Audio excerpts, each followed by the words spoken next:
Muy buenas tardes a todos los que están acá presentes, buenas tardes a los batuteros, buenas tardes a la visita. No sé si digo todavía feliz sábado porque creo que ya fue la puesta del sol. Bueno, feliz semana y un feliz sábado también porque ya que estamos acá en la iglesia, en la casa de Dios, bueno, estamos acá para adorar y para bendecir su grande nombre, ¿no? ¿Hay alguna visita entre nosotros? ¿Quería dar un saludo especial a ellos? Creo que no, ¿sí? No, bueno, somos todos conocidos, así que siéntanse en casa, en la casa de Dios. Y para seguir alabando a nuestro Dios vamos a cantar 3 himnos. Primero, Yo Quiero Trabajar, himnos 577. Creo que van a ser proyectados, bueno, ya está proyectado. Y vamos a poder alabar a nuestro Dios.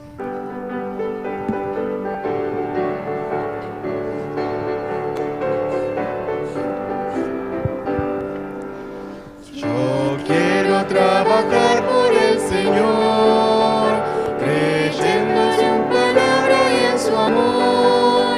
Quiero sí cantar y orar y ocupado siempre estar en la viña del Señor. Trabajar y orar en la viña del Señor. Si mi anhelo es orar y ocupado siempre estar en la viña del Señor. Yo quiero cada día trabajar y esclavos del pecado libertar. Llevarnos a Jesús, nuestro guía, nuestra luz, en la viña del Señor.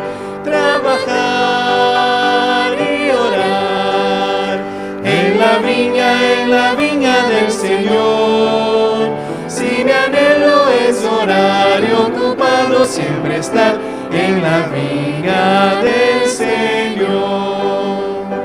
Yo quiero ser obrero de valor, confiando en el poder del Salvador. Quien quiera trabajar hallará también lugar en la viña del Señor. Trabajar y orar en la viña del Señor. Si mi anhelo es orar y ocupado siempre estar en la viña del Señor. ¿Cuánto le gustó el himno? Pocas manos vi, ¿eh? Bueno, vamos a seguir cantando. Y creo que es ahora donde la iglesia puede participar. Digamos, estamos acá para escuchar la predicación, pero tenemos que alabar a nuestro Dios también. Y los momentos del canto son el momento donde toda la iglesia puede unirse y cantarnos juntos alabando a nuestro Dios. Entonces pido un poquito más de, digamos, ánimo. Estamos comenzando la semana, un poquito más animado, un lindo sábado tuvimos hoy. Bueno, cantemos el himno 312, Día Grande Viene.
Para el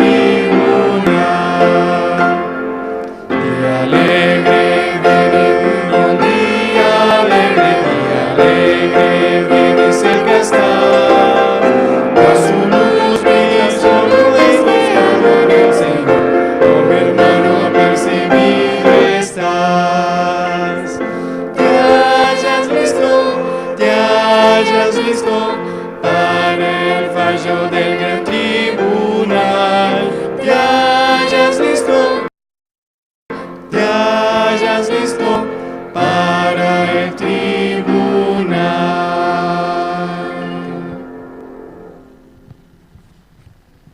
Y vamos a ponernos de pie para comenzar con nuestro culto de enfoque. Vamos a cantar con mucho entusiasmo el himno número 608, Corazones Siempre Alegres. Nuestro corazón está contento de estar acá, así que alabemos con mucha fuerza a nuestro Señor, que la alabanza y toda la gloria es para Él. Himno 608.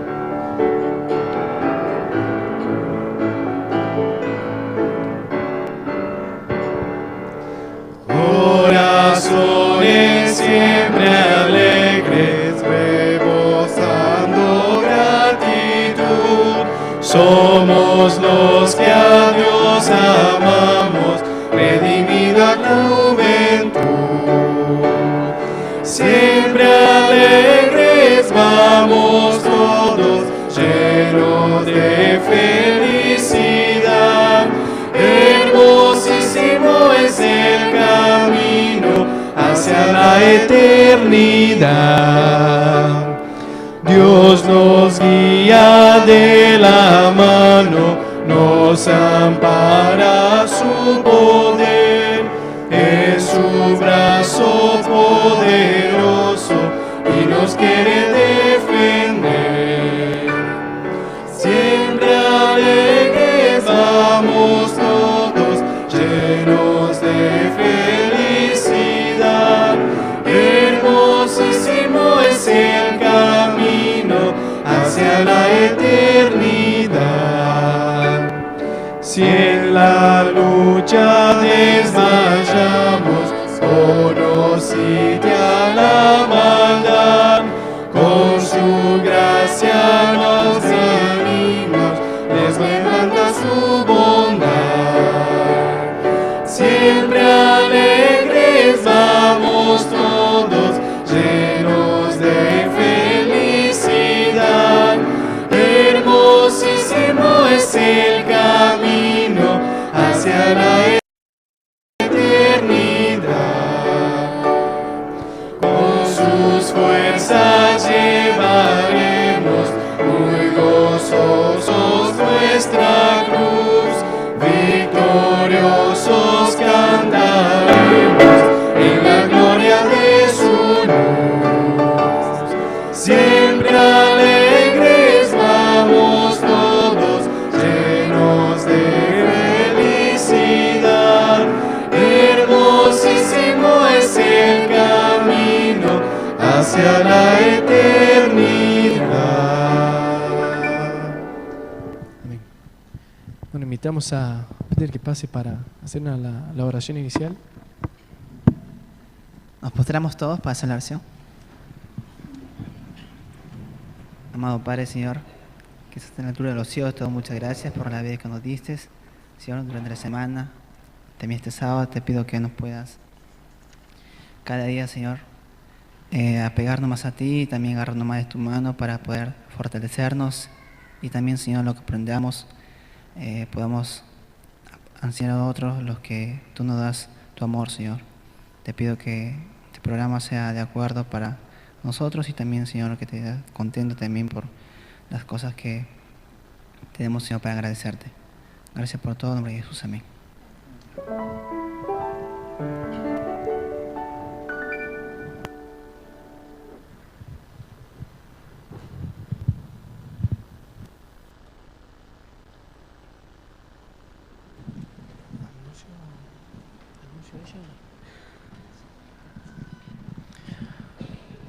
Bueno, como parte especial ahora invito a Antonella Tursigui, que nos va a tener la parte especial en ese momento.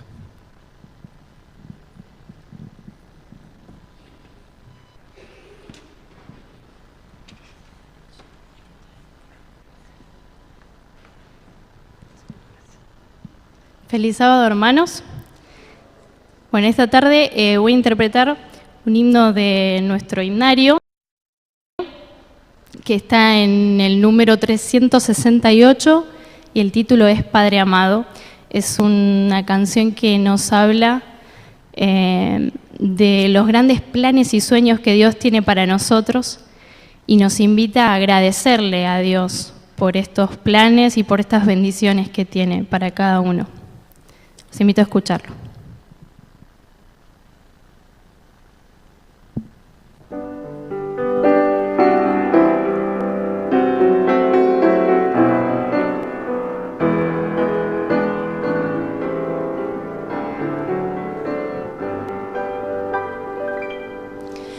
Padre amado, te agradezco por tus planes, grandes sueños tienes para mí. Tú me guías por las sendas de esta vida, a tu lado nada faltará. Yo te amo más que a todo. Si estoy débil, tu gran fuerza nunca faltará. Por tu gracia te imploro que hoy transformes hoy mi vida con tu bendición.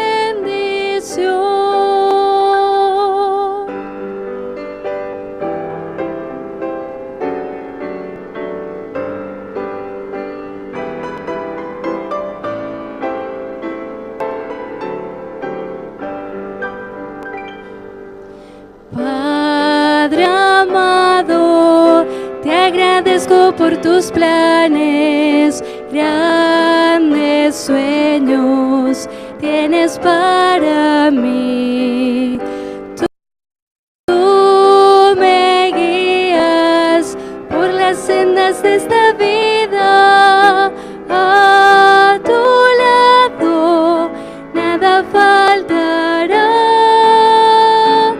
Yo te amo más que a todo. Si estoy débil, tú eres fuerte y a mi lado estás.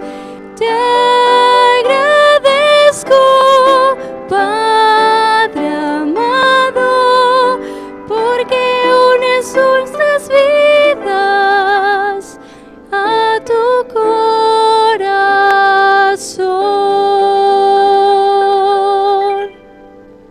Amén.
¿cómo están?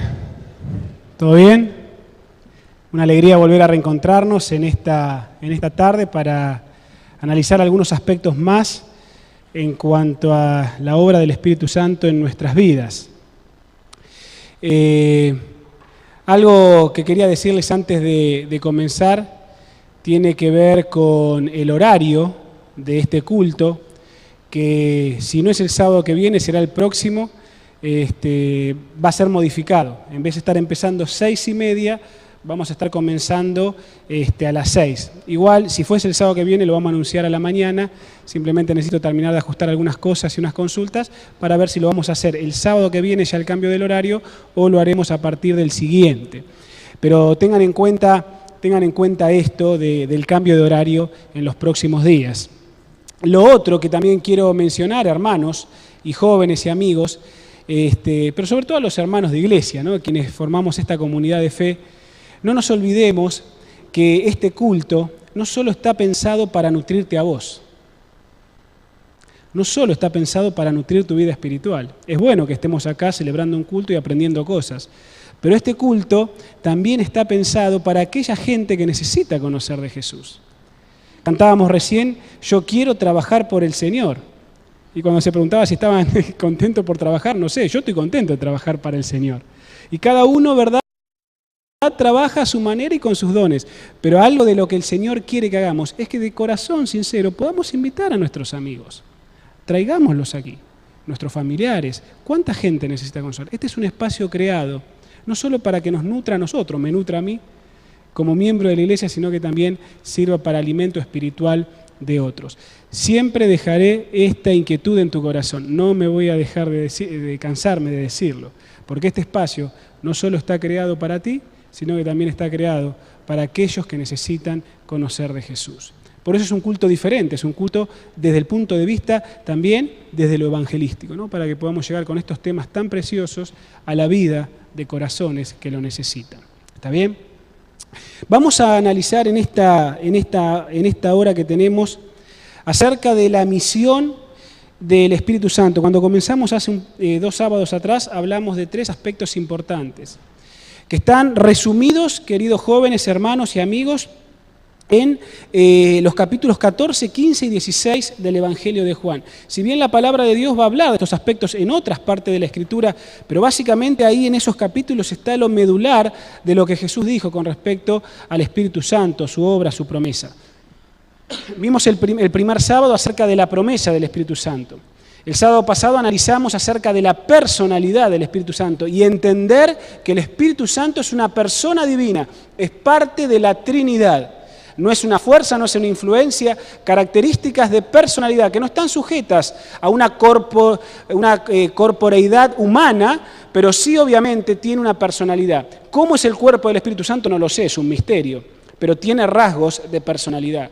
Querer rebajarlo a una condición de fuerza, ¿verdad?, es no ajustarse a lo que el texto bíblico dice y simplemente ir en contra de lo que Dios ha manifestado con respecto a este ser. Lo estamos rebajando. Y hoy lo que vamos a ver justamente es la misión del Espíritu Santo en estos 3 pilares que veníamos analizando. Lo que voy a hacer en esta tarde va a ser un poquito diferente a lo que venía haciendo las tardes anteriores, ya a esta altura anoche, cuando sea las 6 por ahí estemos agarrando algo de la tarde, digo. Pero va a ser un poquito diferente. Voy a dar algunos tópicos importantes a través de las diapositivas con algunas cosas que no quiero que se pierdan, por eso están allí anotadas. Pero después vamos a analizar un caso bíblico. Vamos a analizar un caso bíblico acerca de la misión que el Espíritu Santo tiene en nuestras vidas. Si tuviéramos que empezar hablando acerca de la misión, podríamos definir, querida iglesia, jóvenes, hermanos y amigos, que el oficio del Espíritu Santo, la misión del Espíritu Santo es quíntuple.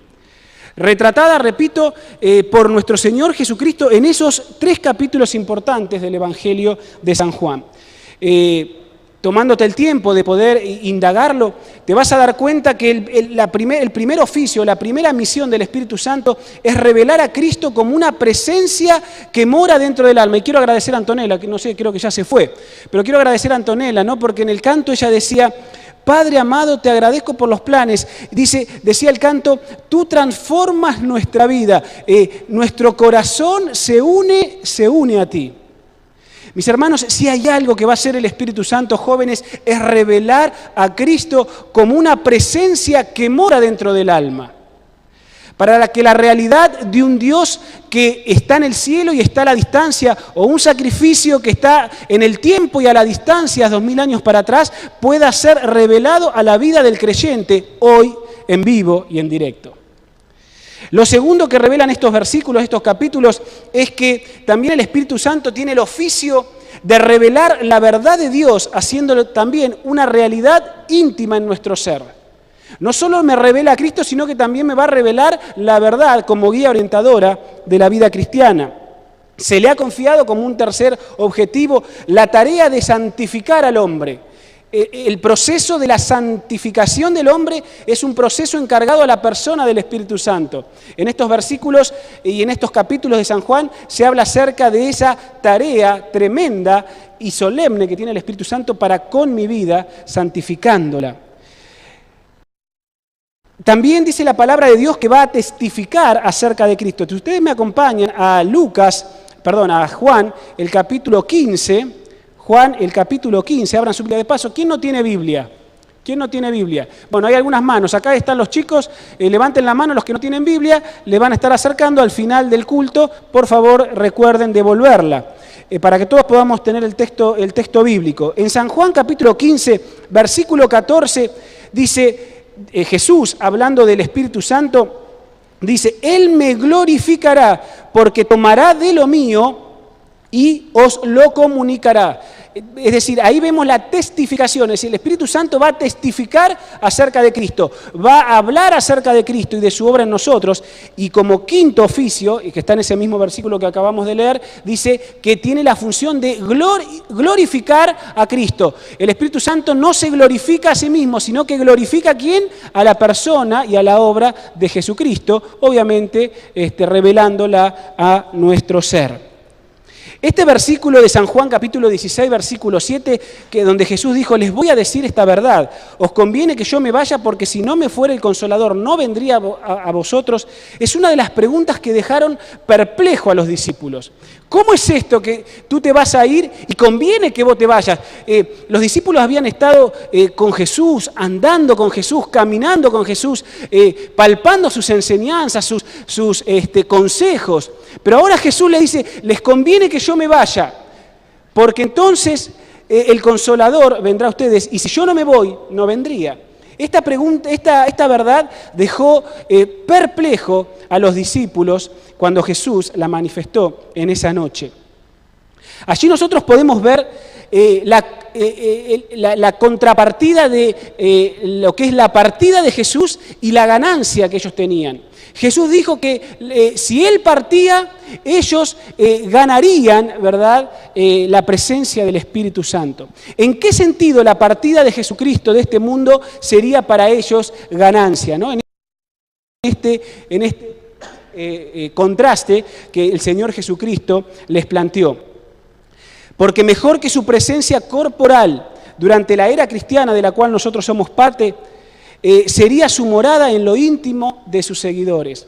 Jesús caminó entre nosotros, pero limitado por esa humanidad que Él mismo decidió adoptar, ya no podría estar, porque si estaba en Jerusalén no podría estar en Samaria, y si estaba en Egipto no podría estar en Argentina. Limitado por su humanidad, ¿verdad? Convenía que Él se fuese para, como dice allí, Él pudiese ahora morar en lo íntimo de cada seguidor. A través del Espíritu Santo, Él tiene comunión con innumerables corazones en todo el mundo. Esa es la ganancia que los hijos de Dios tendríamos en esta dispensación cristiana. La presencia de Cristo sería ahora manifiesta en lo íntimo del ser a través de la obra del Espíritu Santo. Busquen por favor esos versículos conmigo. San Juan 14, 16 y 17 y los versículos 21 al 23. Dice allí la palabra de Dios.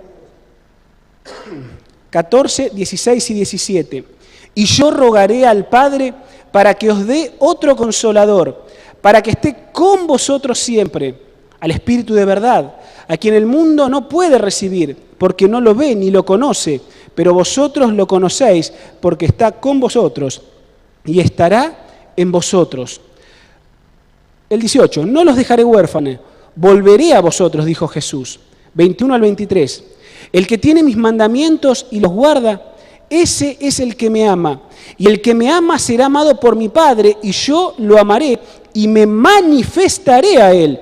Judas, no el Iscariote, le preguntó, Señor, ¿por qué te has de manifestar a nosotros y no al mundo? Respondió Jesús, el que me ama guardará mi palabra, y mi Padre lo amará, y vendremos a él y habitaremos en él.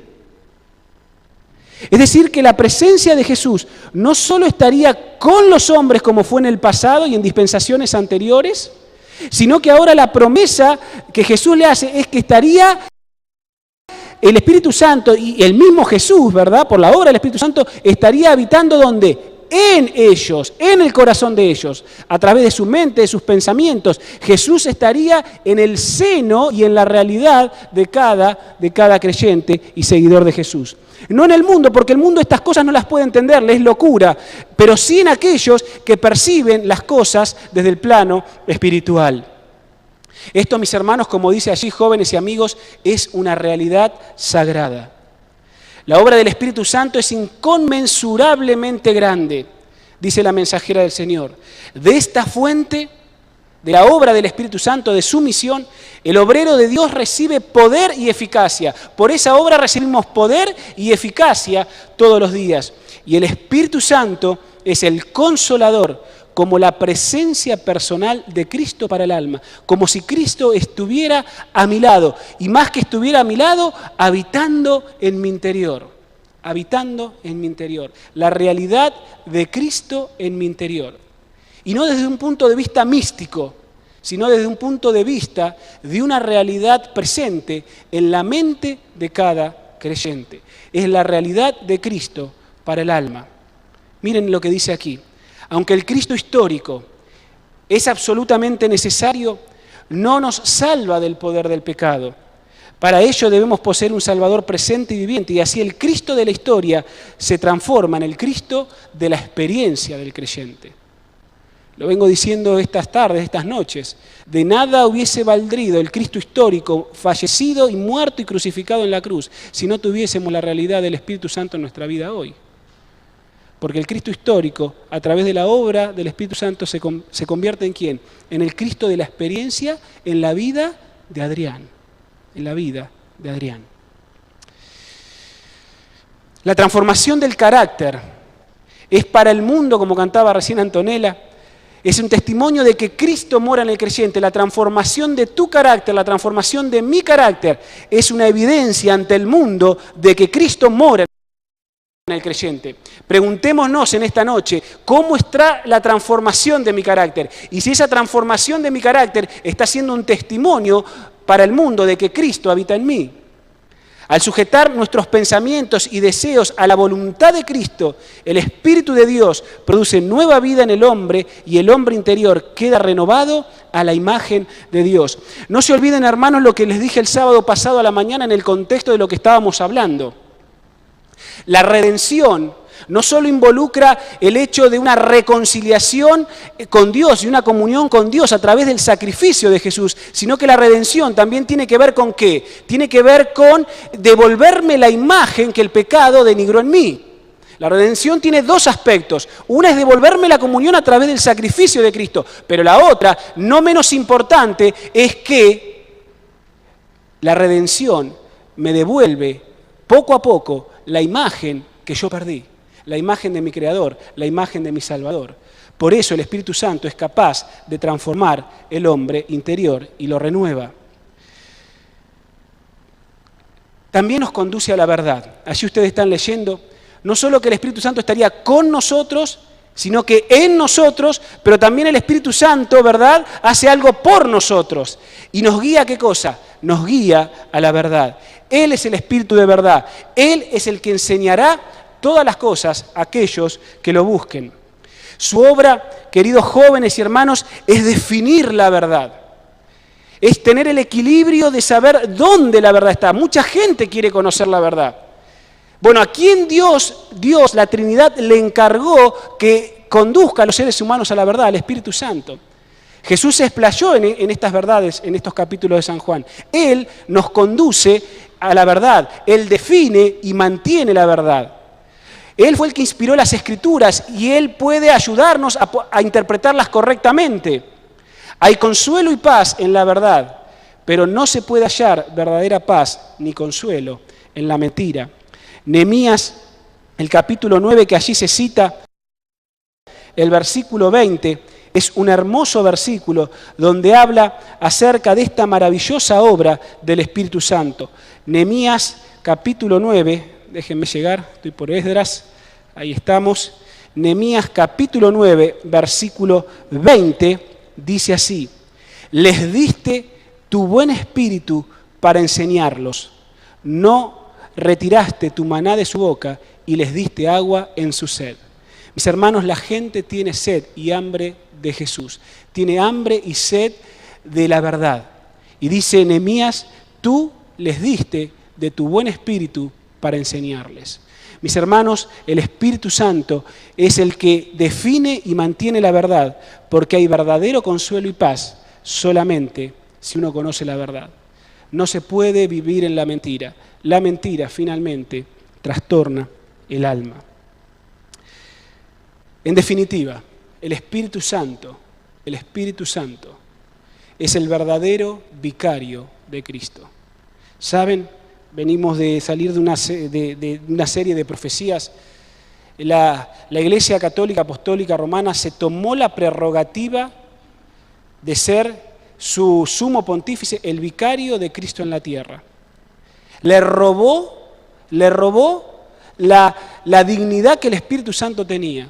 Sin embargo, la palabra de Dios dice que el verdadero vicario de Cristo es el Espíritu Santo. Porque nadie puede conocer al Espíritu Santo, a Jesús, si no es por la obra de su Espíritu. Mis hermanos jóvenes, el verdadero representante de Cristo en la tierra no es un ser humano, no es una institución, es el Espíritu Santo. Para ejemplificar esta misión y esta obra, este oficio que el Espíritu Santo, quiero en esta tarde centrarme en un ejemplo bíblico. Y para ello yo los voy a remitir a que me puedan acompañar al libro de Primero de Reyes. Allí nos vamos a centrar en los minutos que tengamos de aquí en más.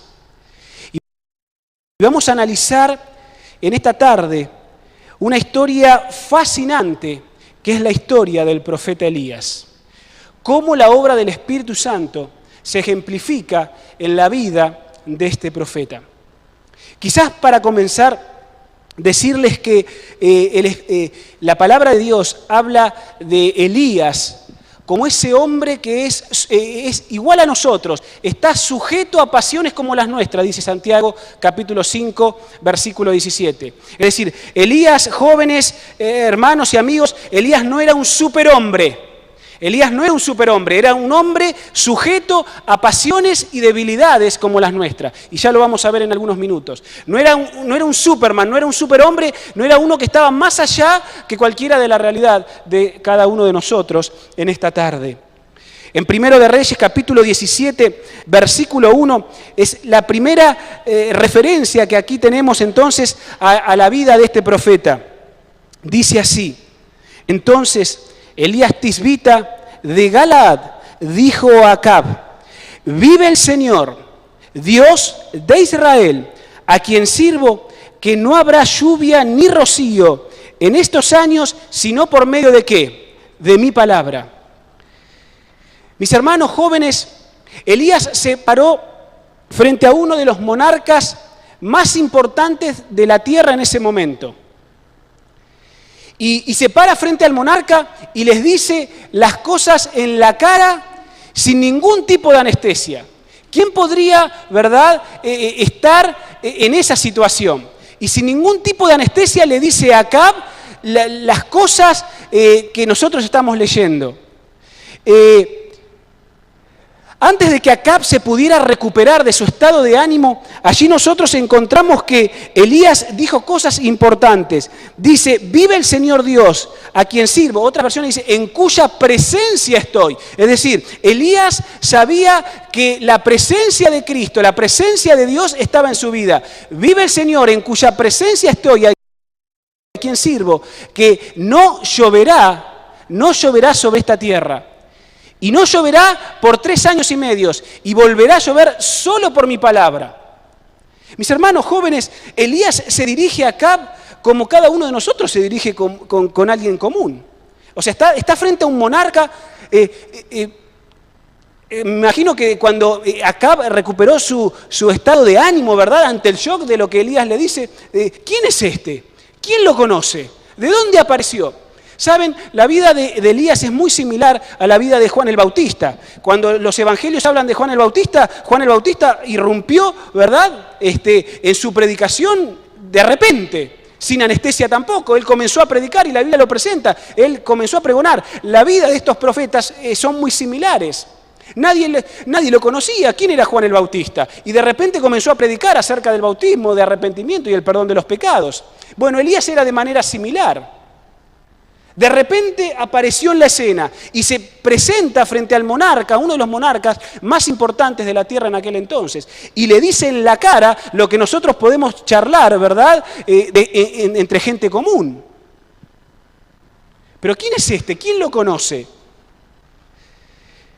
Para cuando Acab recuperó su estado de ánimo y el shock que había producido este mensaje que Elías le da, lo trataron de buscar porque Elías desapareció. Lo trataron de buscar, sin éxito, sin poder encontrarlo. Hermanos jóvenes, pasaron los meses, pasó 1 mes, pasaron 2, pasaron 3, pasaron 4, y no tuvieron ningún tipo de éxito en la búsqueda. No tuvieron ningún tipo de éxito en la búsqueda. Cuando nosotros pensamos en Elías, realmente ese tiempo era un tiempo de apostasía total. Israel estaba viviendo un tiempo de apostasía total. Allí teníamos a Acab y teníamos a Jezabel. Realmente 2 instrumentos del diablo. Lo que Acab no hacía, Jezabel lo hacía por él. Podríamos decir que Jezabel era una verdadera bruja. Una verdadera bruja. Un instrumento utilizado por el demonio. Había logrado instaurar en Israel la idolatría y 950 profetas en el servicio a Baal y a Asera. Allí en Primera de Reyes, el capítulo 18, versículo 19 dice, envía ahora y junta a todo Israel en el monte Carmelo a los 450 profetas de Baal y a los 400 profetas de Asera que comen a la mesa de Jezabel. Una verdadera bruja. Había llevado a Israel a la apostasía total. ¿Saben? Cuando nosotros hablamos de la obra del Espíritu Santo y su misión, y en el tiempo de Elías trabajó personalmente en su vida, en la vida de este profeta, si nosotros realmente queremos una transformación, un reavivamiento en nuestra vida, en la vida de Elías vemos que el verdadero reavivamiento comienza con la oración. Elías era un hombre que estaba sujeto a pasiones como las nuestras, pero era un hombre que oraba. Era un hombre que realmente oraba. Y toda verdadera reforma, toda transformación, jóvenes, hermanos, amigos, quienes nos están sintonizando, comienza con la oración. Comienza con la oración. Cierta vez se le preguntó a Juan Wesley, el quien inició el movimiento metodista, y a quien se le debe mucho de una importante reforma que él condujo en Inglaterra a través del movimiento metodista. La reforma que Juan Wesley introdujo, ¿verdad?, evitó una revolución como había ocurrido en Francia, en Inglaterra. El impacto de la obra de reforma de Wesley no solo se sintió en Inglaterra, sino también en los Estados Unidos. Y cierta vez un alumno de él, sabiendo que él había sido un hombre que había guiado a una experiencia, a una reforma y un reavivamiento importante en Inglaterra, le preguntó cómo poder comenzar con un verdadero reavivamiento. Entonces cuenta la historia biográfica de Juan Wesley, que dice que cuando este joven le preguntó cómo comenzar un reavivamiento y una reforma, Wesley, que era un catedrático también, tomó una tiza, ¿verdad? Tomó una tiza y entonces hizo un círculo alrededor de este joven. Y entonces Wesley lo miró y le dijo, si vos quieres una reforma en la iglesia, en los hijos de Dios, comienza a orar por todo lo que hay dentro de ese círculo. Hermanos, jóvenes, si realmente nosotros queremos una reforma, tendremos una transformación del carácter, que la obra del Espíritu Santo sea efectiva, comencemos a orar por cada uno de nosotros, porque la reforma comienza de manera individual. Y si comienza de manera individual en cada uno de nosotros, después se extrapolará al resto. Pero no te olvides nunca de este hecho histórico. Comienza a orar, le dijo Wesley, por todo lo que hay dentro de ese círculo. Mis hermanos, Elías era un hombre que oraba. Y siempre la oración estará asociada a la palabra de Dios. Siempre. Una persona que ora es una persona que estudia la Biblia. Y una persona que estudia la Biblia es una persona que tiene que orar porque conoce la palabra de Dios. Porque la oración siempre está asociada a la palabra de Dios. Y como Elías era un hombre que oraba, él sabía lo que Dios había dicho con su boca. Él sabía muy bien lo que Dios demandaba en su palabra. Porque, repito, la oración está ligada a la palabra de Dios.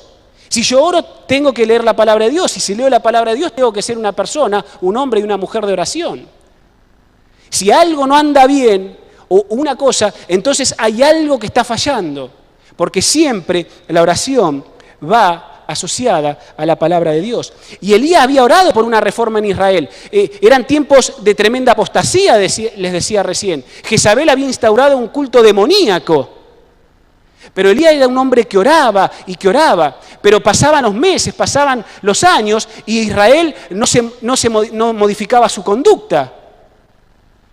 Entonces este hombre que oraba, pero que también conocía la palabra de Dios, recordó lo que Dios había hecho. Si ustedes me acompañan brevemente, ahí en el primer libro de los Reyes, Elías recordó lo que había ocurrido cuando el templo había sido dedicado en tiempos de Salomón.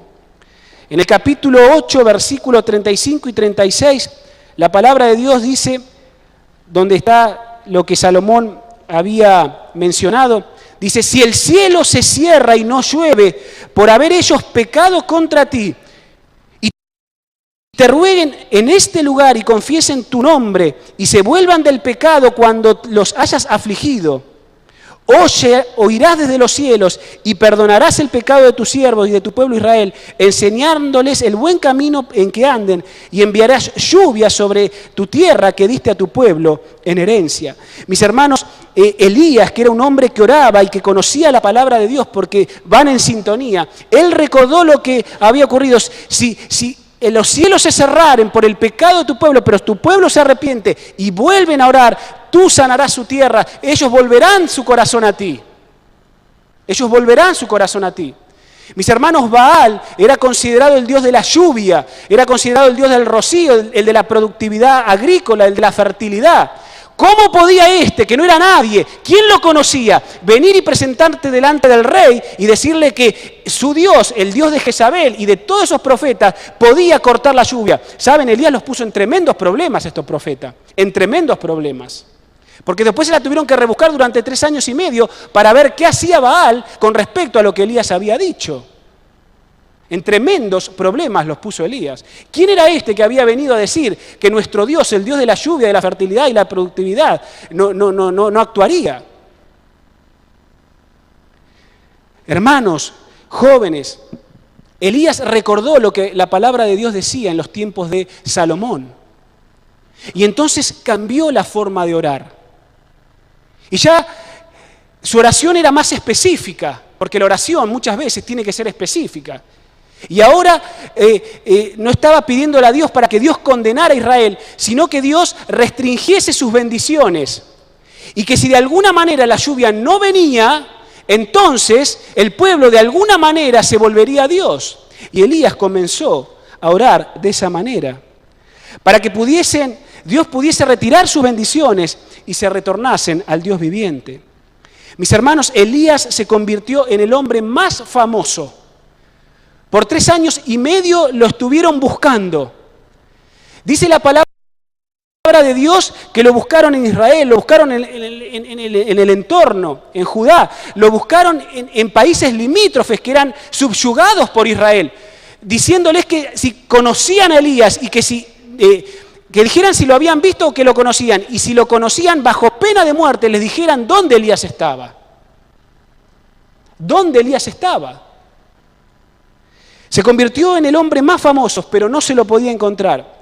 Mientras tanto, ¿qué hacía Elías? Oraba, Dios lo sustentaba, resucitaba niños, hacía la obra de Dios. Entonces los profetas de Baal, ¿verdad?, se la tenían que rebuscar de alguna manera. Elías pensaba que era el único que había quedado en pie en ese entonces.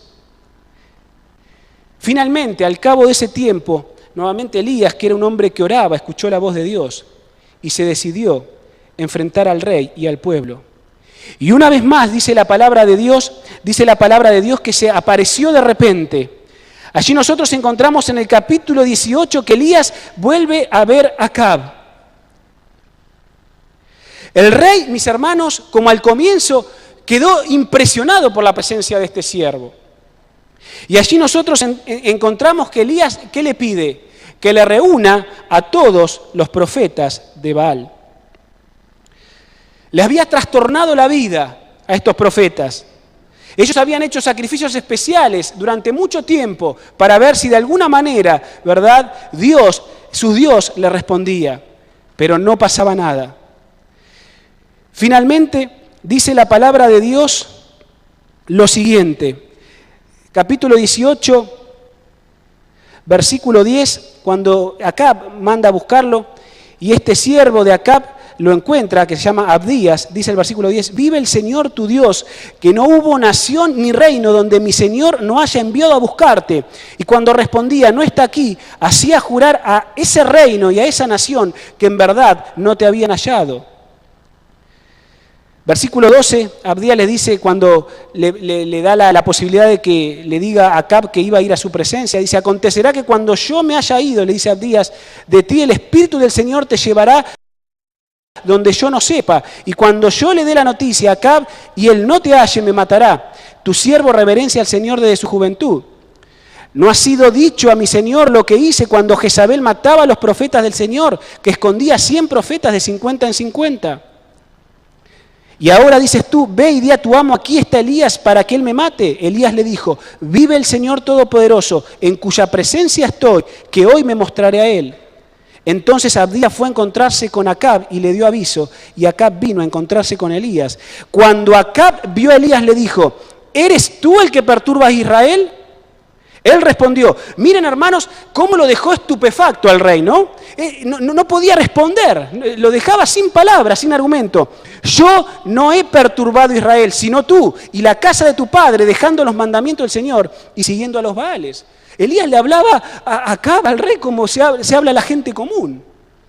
Y este no recuperaba el ánimo por quien tenía delante de él, este varón de Dios. Y allí nosotros encontramos el incidente que le pide que reúna en el Monte Carmelo a todos los profetas. Y ahí nosotros encontramos una historia tremenda de la intervención de Dios a través de este profeta. Mis hermanos, 950 profetas al servicio de Baal contra uno. 950 profetas al servicio de Baal contra uno solo. Dice la palabra de Dios que Elías les dijo que se reuniesen. Y entonces en el versículo 21 Elías le dice al pueblo, ¿hasta cuándo vacilaréis entre dos opiniones? Si es el Señor Dios, es Dios, síganlo. Y si es Baal, vayan en pos de él. Déjense de vacilar. Déjense de andar a medias tintas. Si Dios, el Dios de Israel, es, sírvanlo. Si no es, pues vayan detrás de los Baales. Pero dejen de vacilar. Dejen de vacilar. Dicen quienes conocen el valle de Jezreel, allí en el Monte Carmelo, que el Monte Carmelo está al final de un valle, ¿verdad? No es un monte de mucha altura, hay alguna foto que estuve viendo esta semana en internet, y es interesante porque no es un monte muy alto y está hacia el final del valle de Jezreel. Y Elías manda a convocar a todo el pueblo, además de los profetas. Es decir, en el pueblo habría expectativa, pero no se olvidan que Elías era un hombre que oraba. Y él en la oración sabía de que si Dios restringía sus bendiciones, muy posiblemente el pueblo se volviese a Dios. El pueblo fue congregado, allí estaba el pueblo. Es como si nosotros viéramos que se iba a dar una fiesta de fuegos artificiales. Recuerdo con mucho cariño, estando y viviendo en Uruguay, allí hacia fin de año está lo que se llama la fiesta, la fiesta de las luces. Todo Montevideo sale a la Rambla, ¿verdad? Y allí el gobierno municipal de Montevideo monta todo un escenario sobre un cabo de la bahía, ¿verdad? Y eso dura como 15, 20 minutos, ¿no? Unos fuegos artificiales impresionantes. Bueno, más o menos es esto lo que había expectativa en el pueblo, ¿no? Porque se había dicho que Dios iba a responder. Dios iba a responder por medio del fuego, ya sea Baal o sea Dios. El pueblo estaba expectante. Imaginémonos la escena, ¿no? Allí al final de ese valle, todo el pueblo congregado, como si hubiese una ceremonia de fuegos artificiales. Y allí nosotros nos encontramos con la escena. Versículo 26. Ellos tomaron el buey, los de Baal, que le fue dado, lo prepararon, invocaron el nombre de Baal desde la mañana hasta el mediodía y decían: Baal, respóndenos, pero no hubo voz ni que respondiera. Aunque ellos andaban y saltaban, dice, cerca del altar hasta el mediodía. Versículo 28, ellos clamaban a grandes voces y se cortaban con cuchillos, lancetas, conforme a su costumbre, hasta chorrar sangre. Hablaban en lenguas extrañas, hacían toda una peripecia, ¿verdad? Una experiencia traumática, hasta el punto tal que la sangre de las cortaduras que se daban chorreaba por el piso. Pero miren lo que dice el texto sagrado, jóvenes, hermanos, amigos. Versículo 29. Pasó el mediodía y siguieron sus frenéticos gritos hasta el tiempo del sacrificio del presente, pero no hubo ninguna voz, ni quien respondiera, ni escuchase. Dice la palabra de Dios que no hubo ninguna voz que respondiese o escuchase. Ahora, hermanos, jóvenes, ¿por qué no hubo ninguna voz que respondiese ni escuchase? ¿Por qué? La pregunta es ¿por qué? Mis hermanos, porque lo que no existe no contesta. Lo que no existe no contesta. Y los demonios, tapada la boca por el Señor, no podían entrar en escena. Por eso no hubo ninguna voz que respondiese. Porque lo que no existe, hermanos, no contesta. Y los demonios, tapada la boca por el Señor, no podían responder. Exhaustos, dejaron a Elías el tiempo restante. Elías le pidió que se acercasen, dice el texto sagrado. Les pidió que se acercasen. Y no solo habló a los profetas, sino que seguramente con un eco impresionante Dios habrá potenciado esa voz. Y el pueblo estaba allí en expectativa. Y les hizo recordar las misericordias de Dios. De que Dios lo había librado de Egipto, de que los había sacado de la esclavitud, de los que los había llevado bajo brazo amoroso y que Dios lo había conducido. Y que cada vez que ellos volvieran al Señor, Él los tomaría nuevamente en sus brazos. De manera cariñosa, Elías se acercó al pueblo, sabiendo de que lo que estaba pasando haría que el pueblo de Dios se volviese a Él. Es más, Elías ya sabía en su interior, porque era un hombre que oraba y que confiaba en la palabra de Dios, de que el pueblo se volvería y que Dios respondería. Miren lo que dice el versículo 37, cuando en esa amorosa apelación que Elías hizo y le dijo: respóndeme, Señor, respóndeme, para que conozca este pueblo que tú, Señor, eres el Dios verdadero y que tú estás volviendo el corazón de ellos. Es decir, que ya te estás volviendo, ellos ya se han vuelto hacia ti. Respóndeme, Jehová, respóndeme, para que este pueblo sepa que se está volviendo hacia ti. ¿Y qué hizo Dios, hermanos? ¿Qué hizo, jóvenes? Lo que ustedes ven allí. Como un relámpago que surcó el cielo. Vino de la presencia de Dios un fuego que consumió todo el altar, consumió el agua, el holocausto. Y la gente, el pueblo y los profetas de Baal quedaron convencidos de que Dios estaba con su pueblo. Mis hermanos, Elías era un hombre de oración y era un hombre de fe, porque la fe está basada en la palabra de Dios. La fe se desarrolla con la práctica. No es que alguien tenga más fe que otro, no es que yo tengo más fe que vos o vos tenés más fe que yo. Todos Dios nos pone la capacidad de tener fe.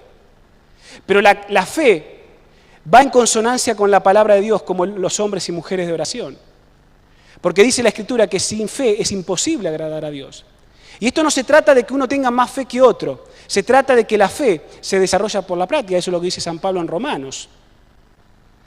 La fe se desarrolla con la práctica. Mis hermanos, si la fe, tu fe y mi fe está basada en la palabra de Dios, es decir, en lo que Dios dice, va a pasar exactamente lo que Dios dijo que pasaría. Si mi fe está basada en la palabra de Dios, entonces va a pasar lo que Dios dijo que pasaría. No tiene que haber ningún tipo de dudas en nuestras vidas. Eso es lo que hizo Elías. Elías sabía que lo que él estaba haciendo estaba basado en la palabra de Dios. Y ocurrió exactamente lo que Dios dijo que iba a pasar. Mis hermanos, jóvenes, amigos, Dios respondió. La gente en el valle esperó la definición y ese fuego impresionante que se veía por todos lados. Un hombre triunfó contra todos en aquella noche. Elías no era un hombre invencible. Decía al comienzo de esta reflexión que Elías era un hombre, dice Santiago, sujeto a pasiones como las nuestras. Cuando él se vio y por algún momento se soltó de la mano del Señor, allí se vio la flaqueza de Elías. En el capítulo 19, Jezabel se entera de la decisión de lo que había pasado en el Carmelo y entonces mandó a que prendiesen y que al otro día Elías estuviese como esos 950 profetas, falsos profetas degollados. Mis hermanos, Elías no era un superhombre, Elías no era un hombre invencible, él tenía problemas. La palabra de Dios dice en el capítulo 19, no lo leemos por cuestión de tiempo, que Elías, versículo 3, se levantó y se fue para salvar su vida. Elías se deprimió, hermanos, Elías se deprimió. Y es interesante porque Dios le dio para comer y le dijo que se repusiera y que siguiese camino hasta llegar al monte Sinaí, al monte Horeb. Y allí tuvo una experiencia dramática con el Señor este hombre en ese monte. Pero Elías, repito, no era un hombre invencible. Era un hombre con problemas. Era un hombre que se deprimió. Dice la palabra de Dios que Dios, allí estando en Horeb, le dio una comisión. Elías estaba en profunda depresión porque se confió en sí mismo por algún momento y no en Dios. Y cuando él estaba deprimido porque Jezabel lo estaba buscando, en esa depresión Dios le dio la solución y le dijo, Elías, ponete a trabajar, ponete a trabajar. Mis hermanos, hoy en la iglesia tenemos cualquier cantidad de gente depresiva. Algunos lo manifiestan más que otros. Pero hay mucha gente con depresión y gente triste en la iglesia. Mucha, muchísima. Ahora, acá nosotros tenemos una experiencia interesante. Porque cuando Elías estaba depresivo, Dios lo puso a trabajar. Y le dijo, andá y ungí a este, andá y ungí al otro, andá y ungí a tu sucesor. Mis hermanos, hermanas, jóvenes, ¿saben cuál es el remedio para la depresión? Lo podés charlar con un psicólogo, lo que quieras. Pero desde el punto de vista espiritual, ¿sabés cuál es la solución para la depresión? Ponete a trabajar por otros. No de manera personal. No que me alimento yo. ¡Ay, qué lindo! ¡Qué buena predicación! ¡Qué bien que me hace! No, hermano, ponete a trabajar por otro. Porque cuando te pones a trabajar en pro de otro, la depresión se te va. Porque cuando vos trabajás por otros,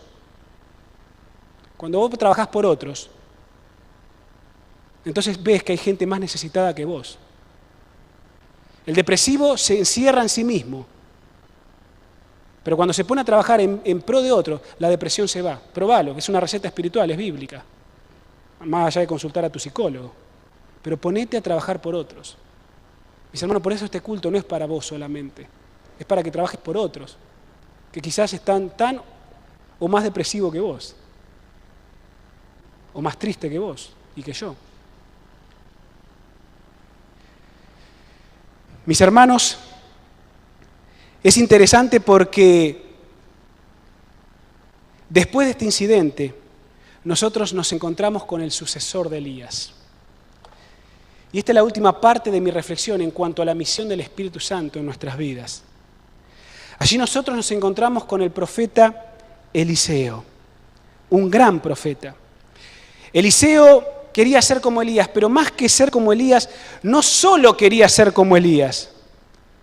Dios le había revelado a Eliseo y a los hijos de los profetas que estaban en Betel y en Jericó que Elías sería traspuesto al cielo. Si ustedes me acompañan al segundo libro de Reyes, el capítulo 2, allí está lo que yo les estoy diciendo. Segundo libro de los Reyes, capítulo 2, desde el versículo 1. Allí nosotros nos encontramos que el profeta Elías se le había revelado a él, pero también se le había revelado a Eliseo y a los alumnos de las escuelas de los profetas, ¿verdad? Que Elías sería traspuesto al cielo. Que no vería ni la primera venida de Cristo ni vería la segunda venida de Cristo, sino que obviamente él estaría con el Señor en el cielo. Allí estaban los hijos de los profetas de Betel y Jericó. Y Elías, antes de irse al cielo, ¿verdad?, dice que decidió, junto con su compañero, que había ungido, Eliseo, ¿verdad?, y que lo sacó de la depresión que él tenía, se fue y decidió ir a recorrer las escuelas de los profetas. Comenzó con Betel, siguió con Jericó y después le dice la palabra de Dios que le dijo a Eliseo que tenía que cruzar el Jordán. Mis hermanos, las escuelas de los profetas habían sido instauradas por Samuel. Samuel había instaurado estas escuelas no porque allí específicamente se entrenaran a profetas. Sí, había chicos y jóvenes o jovencitas que tenían el don profético. ¿Pero por qué se las llamaba las escuelas de los profetas? Porque eran dirigidas por profetas. Estas escuelas eran dirigidas por profetas. Y allí se formaban no solo profetas, sino jóvenes que serían jueces del pueblo, gente a cargo de instituciones de Israel, de Judá. Y allí se dirigió Elías junto a Eliseo para poder visitarlas. En esa charla de camino entre Elías y Eliseo, Elías le dijo a Eliseo, mirá, la cosa se va a poner difícil. Le comentó, y Elías seguramente de referencia sabía lo que había pasado con Elías. Porque, ¿saben qué? El llamado de Eliseo nunca estuvo fuera del alcance o de la sintonía de la obra de Elías. O sea, el llamado de Eliseo estaba en consonancia con la obra de Elías. Y si Elías había sido llevado por tremendas dificultades, obviamente Elías sabía que Eliseo también podía correr la misma suerte. Y entonces Elías le dice a Eliseo, mirá, la cosa se va a poner difícil, la cosa no va a ser tan fácil, si querés, andá, volvete a tu casa. Es como la historia, ¿se acuerdan?, de Pablo y de Juan Marcos, ¿no? Que Juan Marcos ante las primeras dificultades se la piantó. Y diga que Bernabé lo rescató, ¿no? Y hoy podemos tener un evangelio escrito por él. Pero es como Pablo era un hombre de temperamento, lo vio medio debilucho a dijo, no, pegate la vuelta porque así no nos servís en el ministerio. Bueno, Elías, el llamado de Eliseo estaba en consonancia con la obra de Elías y le dijo, andate a tu casa, volvete a tu parentela, o sea, porque el ministerio profético se va a poner difícil. Dice la palabra de Dios, por ejemplo en el versículo 2 del capítulo 2 de Segunda de Reyes, dice, Eliseo respondió, vive el Señor y vive tu alma, que no te dejaré. Y descendieron a Betel. Y una vez más Elías le insiste y Eliseo responde lo mismo y una tercera. Hermanos, Eliseo sería la sombra de Elías. Él sería un siervo fiel de Elías. Y entonces, ante la insistencia de que Eliseo no lo dejaría, miren, y acá estamos llegando a lo medular de la meditación de esta tarde, ¿no? Miren lo que le pide Eliseo a Elías. Conocemos el texto bíblico, versículo 9. Cuando hubieron pasado cuando hubieron pasado el Jordán, Elías dijo a Eliseo: pides lo que quieres que haga por ti antes que sea quitado de tu lado. Y Eliseo contestó: te ruego que una doble porción de tu espíritu venga sobre mí. ¿Qué te ruego? Que una doble porción de tu espíritu sea sobre mí. Esta fue una petición impresionante.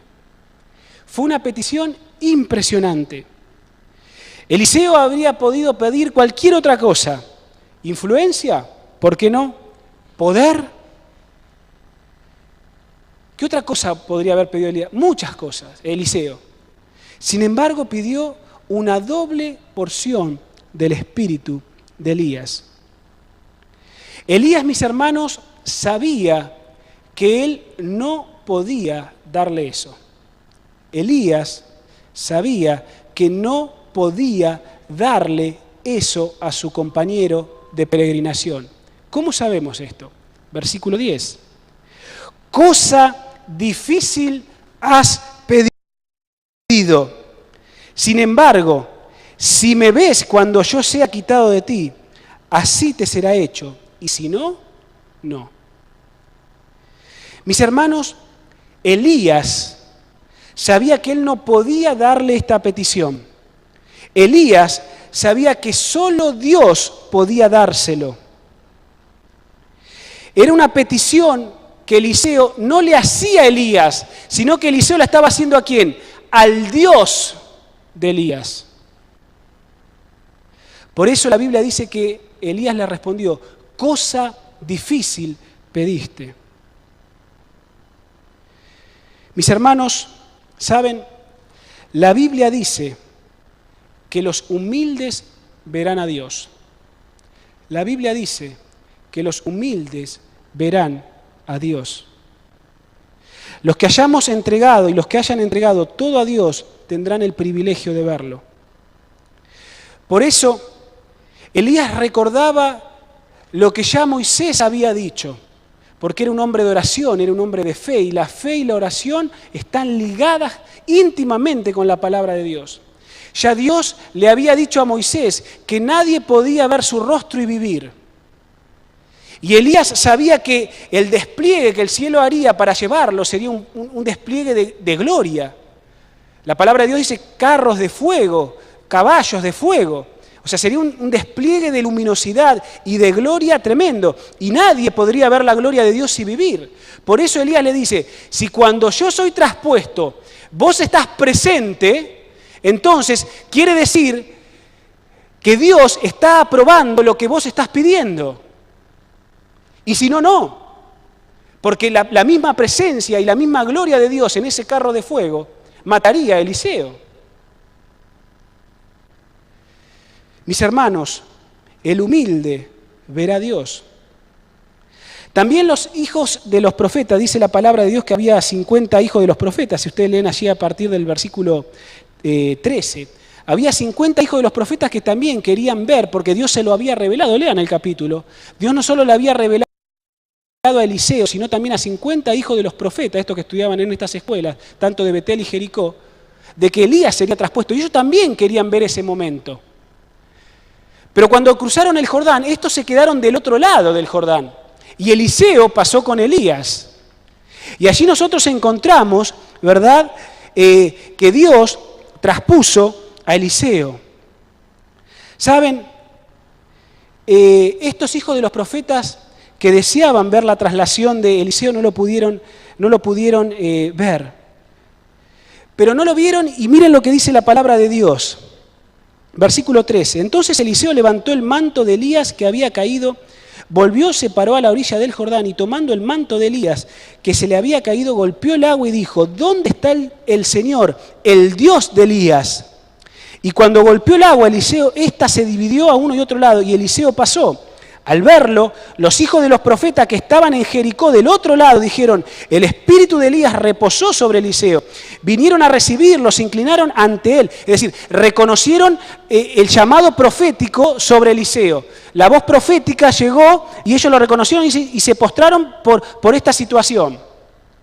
Reconocieron el don profético en Eliseo y le dijeron: hay entre tus siervos 50 varones fuertes, vayan ahora y busquen a tu señor, quizá lo ha levantado el espíritu del Señor, lo ha echado en algún monte o en algún valle. Él les dijo: no enviéis, le dijo Eliseo. Pero ellos lo importunaron, le insistieron, hasta que constreñido les dijo: bueno, vayan, envíen. Entonces enviaron a los 50 hombres que lo buscaron durante 3 días y no lo hallaron.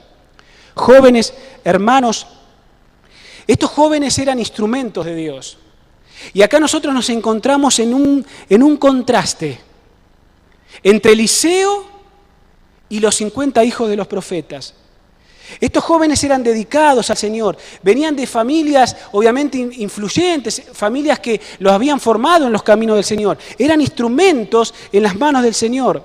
Pero déjenme decirles que estos jóvenes tenían la misma y común flaqueza que tiene toda la humanidad.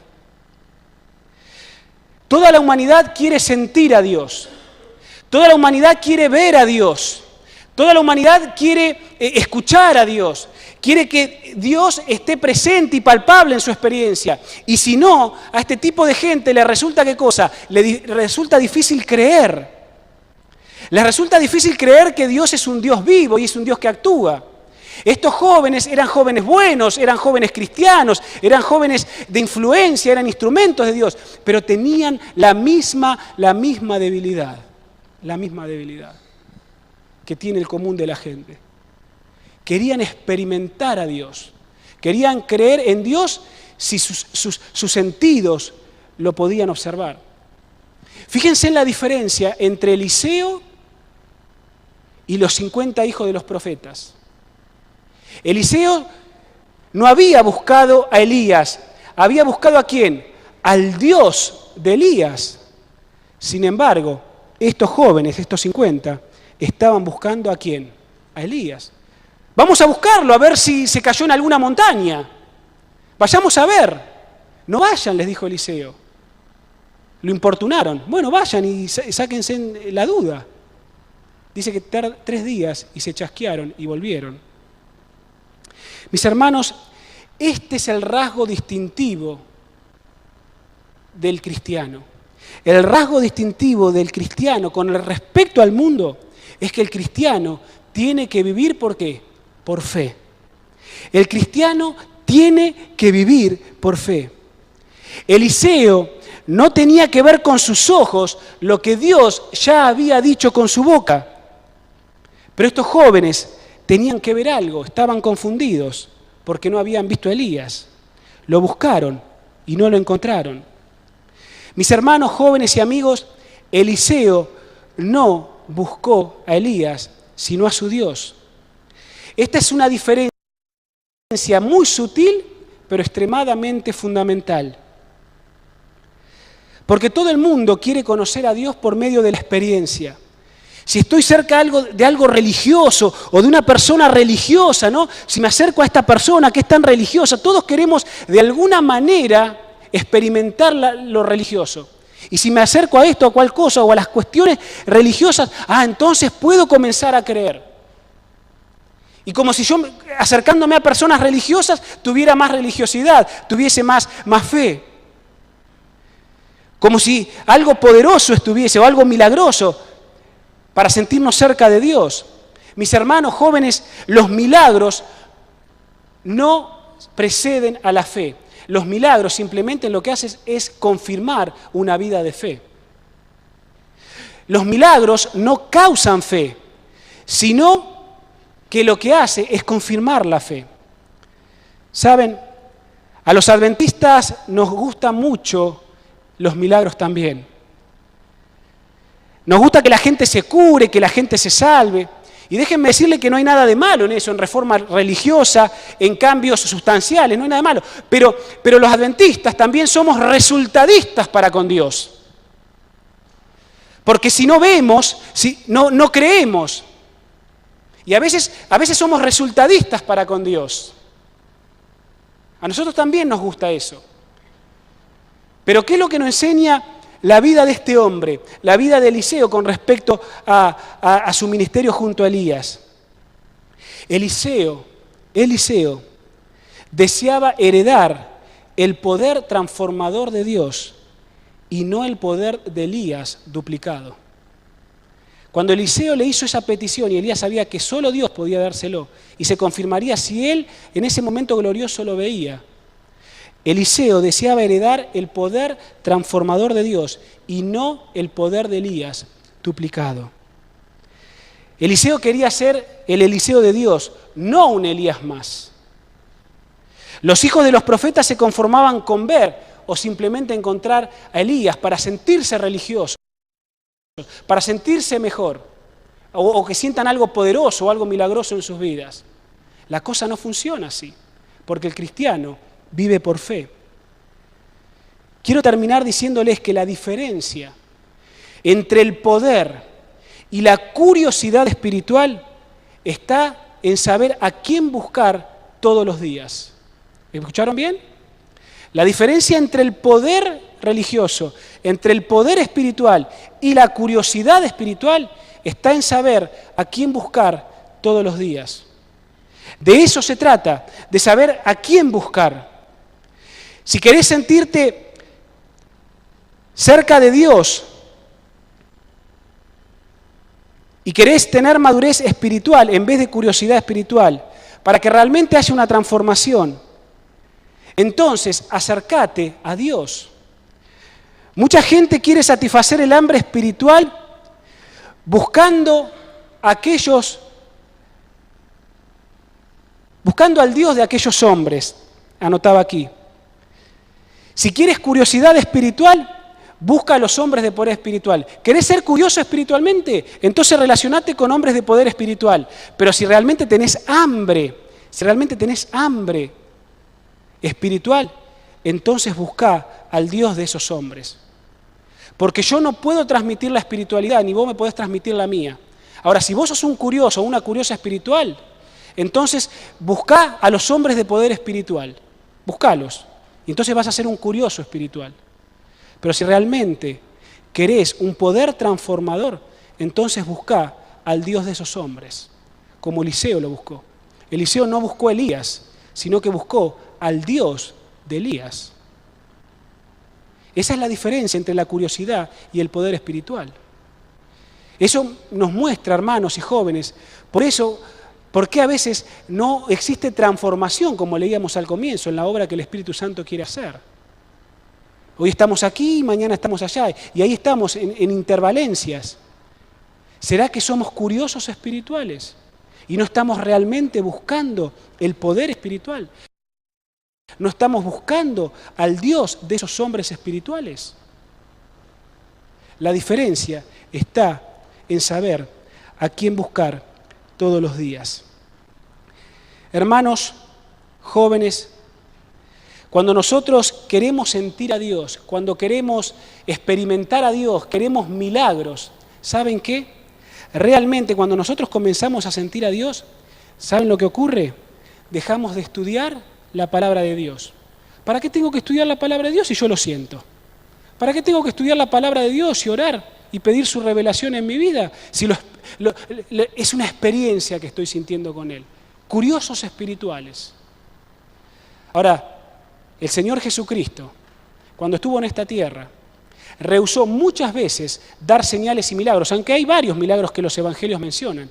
Pero déjenme decirles que Jesús rehusó dar esos postres azucarados para que la gente no se engolosine con eso. Cuando algunos fariseos y líderes religiosos le pidieron una señal con respecto a si Él era el Mesías, ¿qué hizo Jesús? La única señal que les voy a dar es la del profeta Jonás. ¿Qué estaba haciendo Jesús? Vayan a estudiar, vayan y piénsenla, vayan y razónenla. En Lucas capítulo 24, en el camino de Emaús, Cuando esos discípulos estaban decepcionados por la muerte de Jesús y habían recibido la noticia de que Jesús había resucitado, Jesús se les podría haber presentado con algo majestuoso. Acá estoy, mírenme, hacer un milagro en el camino de Emaús, resucitar un muerto, sanar un leproso de camino, no sé. Pero Jesús no hizo eso. Dice la Escritura, hermanos, que Jesús les abrió las Escrituras y comenzando desde Moisés, les enseñó todo lo que decían de él. Vayan y piensen, vayan y razonen. Vayan, piénsenla, razónenla. Porque si solo basamos nuestra experiencia, hermanos, en la curiosidad espiritual, entonces, ¿saben qué va a pasar? El milagrito va a desaparecer. Lo que queda es la palabra de Dios. Lo que queda es la palabra de Dios. Muchas veces Jesús utilizó ese recurso para que la gente no confiara en los milagros, sino que confiara en quién, en la palabra de Dios.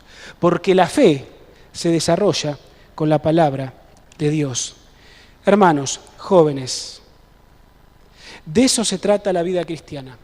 De eso se trata la obra del Espíritu Santo. ¿Se acuerdan lo que les decía el sábado pasado? La experiencia del pastor Cluset. Cuando me decías con la misma intensidad que decías respirar, entonces me tendrás, le dijo la voz del Espíritu Santo al pastor Cluset, me tendrás en forma total. De eso se trata la misión del Espíritu Santo, de hacer la realidad de Jesús en nuestra vida, para que nos entreguemos a Él en forma total. No un poquito mejor que ayer, o ser más espiritual que ayer.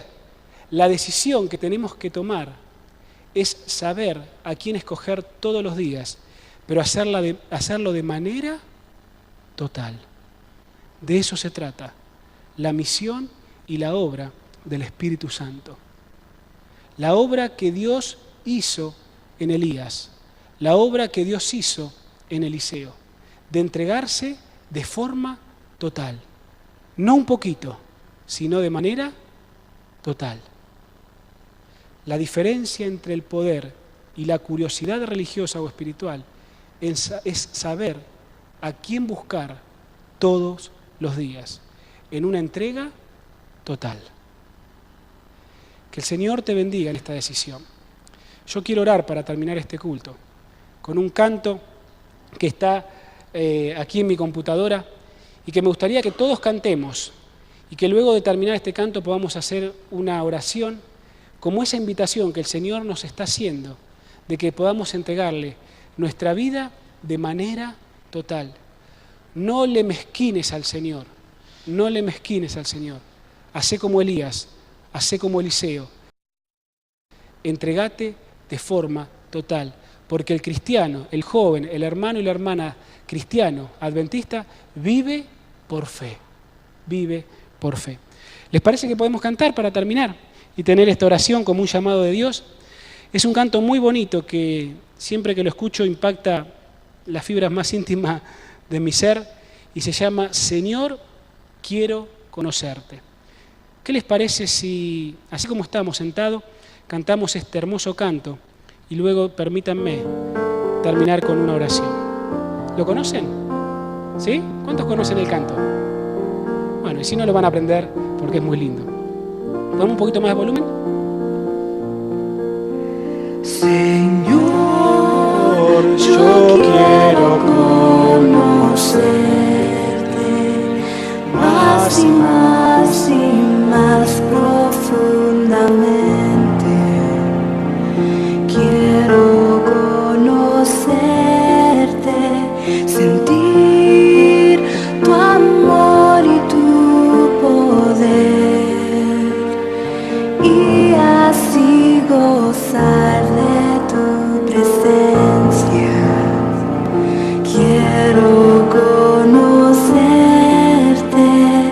más, Dios. Quiero conocerte más. ¿Qué les parece? ¿Les gusta?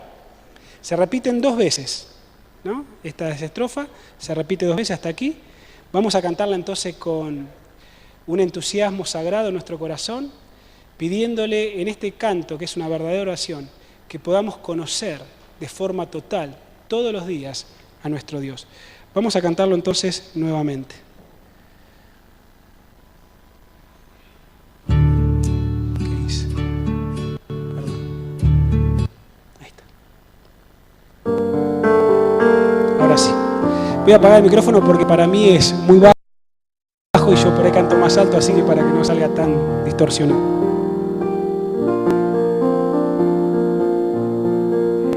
Señor, yo quiero conocerte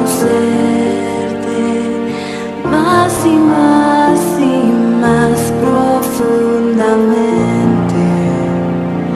Quiero conocerte, sentir tu amor y tu poder, y así gozar de tu presencia. Quiero conocerte más, Dios. Quiero conocerte más. Señor, yo quiero conocerte más y más y más profundamente. Quiero conocerte, sentir tu amor y tu poder, y así gozar de tu presencia. Quiero conocerte más, Dios. Quiero conocerte más, Dios. Quiero conocerte más. Allí donde estás, vamos a inclinar el rostro para que esto pueda ser una realidad en nuestra vida. Oremos. Dios y Padre, gracias te damos por la obra y la misión del Espíritu Santo en nuestras vidas. Gracias porque Él quiere llevarnos al conocimiento de la verdad. Gracias porque Él quiere hacer de Cristo una realidad en nuestras vidas. Y Señor, como cantábamos en este hermoso mensaje, en este hermoso canto, todos los que estamos aquí deseamos conocerte más. Porque Señor, a través de la experiencia que hemos analizado, no solo de Elías, sino de Eliseo, Señor, nosotros queremos conocerte a ti como el Dios vivo, el Dios que está a nuestro lado para auxiliarnos y socorrernos. Ayúdanos, Señor, a que la influencia suave, delicada y dulce de tu Espíritu Santo impresione todos los días nuestra vida, porque vivimos por fe, no por el ojo, no por la vista ni los sentidos. Señor, ayúdanos a crecer en nuestra experiencia cristiana y a no dejarnos guiar por engaños o errores, que podamos, aunque los cielos se desplomen, confiar en ti. Querido Dios, te ruego por tu pueblo aquí congregado, por quienes están en sus hogares conectados, por cada uno de tus hijos, Señor, para que ese conocimiento de Jesús pueda ser todos los días y de manera total. Que podamos ser hombres y mujeres con madurez espiritual, que podamos crecer en la gracia, crecer en fe, sabiendo, Señor, que tú nos auxiliarás. Queremos pedirte una vez más que tu Espíritu Santo pueda hacer esto en nuestras vidas, porque te lo rogamos y te lo pedimos con humildad de corazón, pero bajo la presencia de tu Espíritu Santo, pidiéndotelo a ti en el nombre de Jesús. Amén. Amén. Querida iglesia, que Dios los bendiga, que realmente puedan tener una bendecida semana, sujétense al Espíritu Santo y a su poder transformador, y que realmente el próximo sábado podamos seguir analizando estos temas. Si ustedes me permiten, déjenme salir allí al atrio para poder saludarlos y entonces darle un apretón de mano y un bendecido saludo de buena semana. Que Dios los cuide.